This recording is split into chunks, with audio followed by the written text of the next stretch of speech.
কয়েকদিন ধরেই আমার পিৎজা খেতে খুব ইচ্ছে করছিল, তাই জন্য ভাবলাম একটা পিৎজাও বানিয়ে ফেলি আর তোমাদের সাথে সেটা শেয়ারও করে নেব।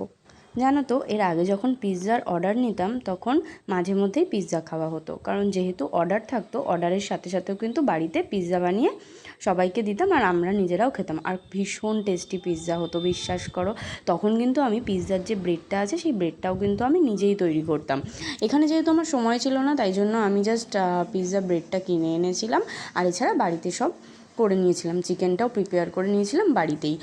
তোমরা যদি জানতে চাও আমি কিভাবে ইস্ট দিয়ে ডো দিয়ে বাড়িতে কিভাবে পিৎজা বানিয়ে সেল করতাম, সেই রেসিপি তোমাদের সাথে শেয়ার করব, তাহলে অবশ্যই আমাকে কিন্তু কমেন্ট করে জানিও। আমি অবশ্যই চেষ্টা করব পরের কোনো ভিডিওতে তোমাদের সাথে ওই রেসিপিটা শেয়ার করে দেওয়ার। তো আমি কিন্তু আজকে দুরকম পিৎজা বানিয়েছিলাম, একটা হচ্ছে চিকেন পিৎজা, একটা ছিল ভেজ পিৎজা।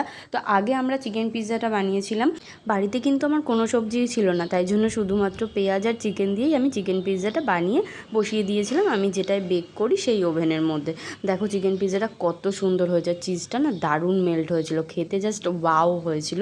তো যাই হোক, এর পরের ভিডিওতে আমি শেয়ার করব ভেজ পিৎজাটা কীভাবে তৈরি করেছি।